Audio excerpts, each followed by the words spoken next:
मैं सामाजिक कार्यकर्ता अरविंद कुमार रतूड़ी, संस्थापक अध्यक्ष king cobra organisation youth force, राष्ट्र निर्माण की और दो कदम, नारी शक्ति एक सम्मान, पशु क्रूरता के खिलाफ जंग, इन संस्थाओं का संस्थापक अध्यक्ष और राष्ट्रीय अंतरराष्ट्रीय मानवाधिकार कार्यकर्ता, और उसी प्रकार 45 राष्ट्रीय अंतरराष्ट्रीय संस्थाओं का प्रतिनिधित्व नेशनल लेवल पे, राज्य स्तर पे करता हूं। मैं पिछले 12 मार्च 2020 से वर्तमान समय ये 2021 मार्च महीना और न जाने इसके आगे कितने समय तक एक कोरोना योद्धा की भूमिका निभाऊंगा। मैंने, मेरे संगठनों ने विभिन्न मोर्चों पे एक कोरोना योद्धा की भूमिका निभाई है, शासन प्रशासन के विभिन्न संवैधानिक संस्थाओं के साथ मिलकर। चाहे अंतिम संस्कार हो, चाहे पर प्रांतियों को उनके राज्यों में भेजना हो, चाहे जरूरतमंद लोगों को भोजन दान हो, या फिर किसी जरूरतमंद को दवाइयां हो, और कोरोना मरीजों को, अति गंभीर मरीजों को चाहे प्लाज्मा डोनेट करना हो या करवाना हो, इस तरह की हर प्रकार की लड़ाइयां मेरे संगठन ने लड़ी, जिसके लिए राष्ट्रीय अंतरराष्ट्रीय स्तर पर हमें काफी पुरस्कार सम्मान दिया गया। महामहिम राज्यपाल द्वारा, एनएमसी द्वारा, महापौर द्वारा, कई सामाजिक संस्थाओं द्वारा हमें सम्मानित किया गया। मगर आज दुख इस बात का हो रहा है कि आज कोरोना वायरस महामारी पूरे भारत में ही नहीं, पूरे विश्व में एक खतरनाक और एक ऐसा रूप ले चुकी है कि जिसके कारण प्रत्येक व्यक्ति को अपनी जान माल का खतरा बना हुआ है। यह राष्ट्रीय आपदा नहीं, विश्व आपदा के रूप में पहचान बना चुकी है। और दुख इस बात का हो रहा है कि इस लड़ाई में सबसे पहले जिन लोगों को हम लोगों ने मसीहा का रूप दिया, डॉक्टर, उन डॉक्टरों को हमने सैल्यूट किया। जहां डॉक्टर दिखे वहां पुष्प वर्षा हुई और सबसे बड़ा कोरोना योद्धा माना गया था डॉक्टरों को। मगर आज दुख इस बात का हो रहा है, पिछले 3 दिन से मैं काफी मानसिक तनाव के दौर से गुजर रहा हूं, क्योंकि हमारे नागपुर में वुहान समान परिस्थिति हो गई है। 60, 70, 73, 75 ऐसी मौतें हो रही हैं पर दिन। सरकारी हो या प्राइवेट दवाखाने हो, कहीं भी बेड नहीं मिल रहे हैं, दुर्व्यवस्थाएं फैली हुई हैं। और सबसे बड़ी बात और सबसे दुख की बात यह है कि शासन प्रशासन नकारा साबित हो रहा है। ऑक्सीजन की कमियां होनी चालू हो गई है, इंजेक्शन वैक्सीन नहीं मिल रही है, और डॉक्टरों का कहना है कि हमारे हॉस्पिटल में बेड नहीं है। इस तरह की जब असुविधाएं हो रही हैं, लोगों के लगातार फोन आ रहे हैं, रात को 2 बजे भी फोन बज रहे हैं कि रतूड़ी साहब हमारे लिए कुछ कीजिए, कहीं बेड मुहैया करवाइए, हमें दवाइयां नहीं मिल रही हैं। यही परिस्थिति पिछले 2020 में भी हुई थी।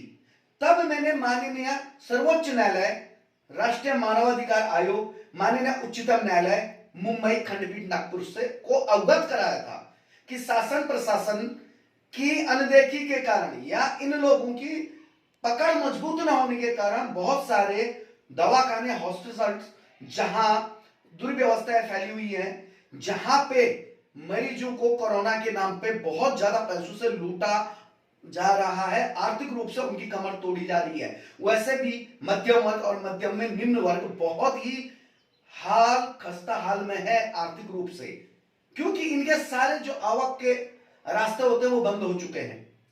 तो माननीय सर्वोच्च न्यायालय और माननीय उच्चतम न्यायालय ने मेरी एप्लीकेशन पे सो मोटो लिया था, सो संज्ञान लिया था।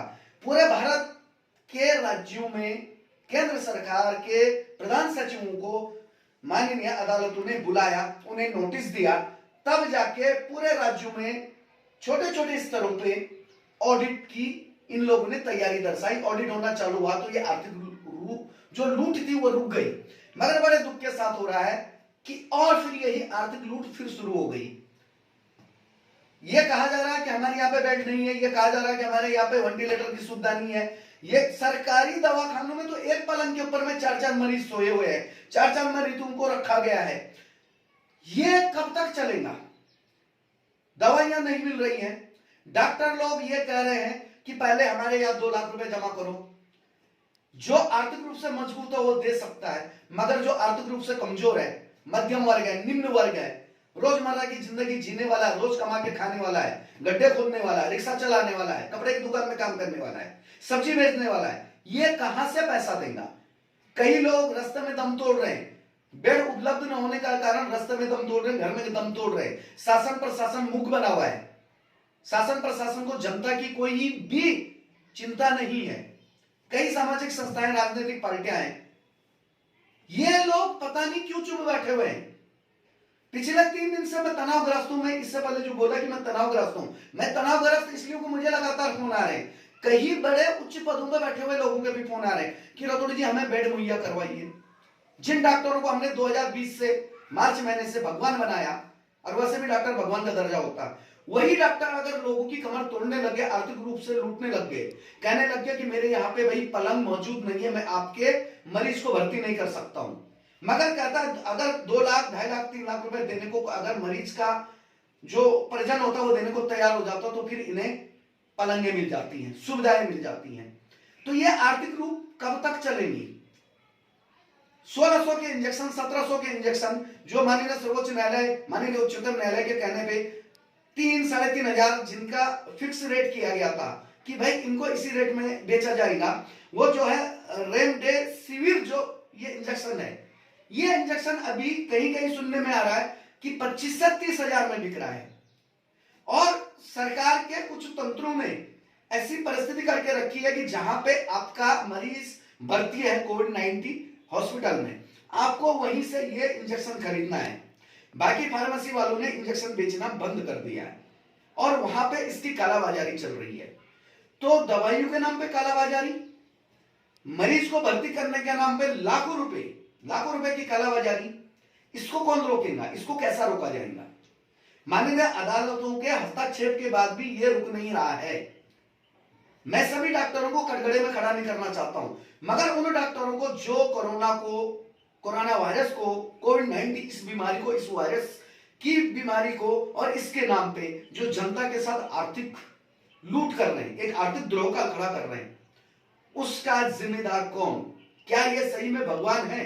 और मैं सभी जनता जनार्दन से अपील करना चाहूंगा कि आप लोग जब भी हॉस्पिटल में अपने मरीज को लेके जाते हैं, किसी प्राइवेट हॉस्पिटल में, जब आपसे पैसों की मांग होती है, तो बार बार आपसे नम्र निवेदन करूंगा, विनती करूंगा कि आप लोग वहां पे पैसा नकदी ना दें। इसलिए ना दें कि कल के दिन अगर हमको संवैधानिक लड़ाई लड़नी है, जैसे ज्ञात होता है कि बहुत सारे हॉस्पिटलों में पैसा ज्यादा लिया जा रहा, लाखों रुपए लिए जा रहे हैं, लाखों रुपए लेने के बाद भी पेशेंट की मृत्यु हो जाती है। तब अगर आप संवैधानिक लड़ाई लड़ोगे, चाहे आप इंडियन मेडिकल काउंसिल से रिपोर्ट करोगे, चाहे आप शासन प्रशासन की किसी संवैधानिक संस्था से करोगे, पुलिस में करोगे, तो आप अगर नकदी दोगे तो उसका हिसाब कैसे आप दोगे?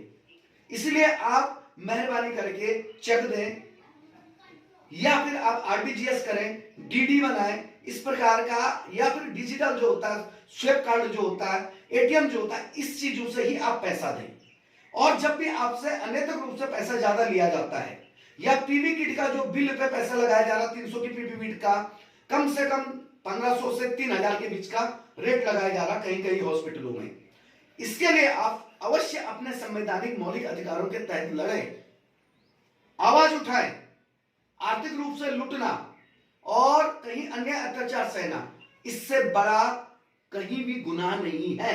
आप लोग संवैधानिक लड़ाई लड़े, कहीं आप लोग झगड़ा फसाद न करें, पत्थरबाजी न करें, कहीं भी आप लोग आंदोलन न करें। कोरोना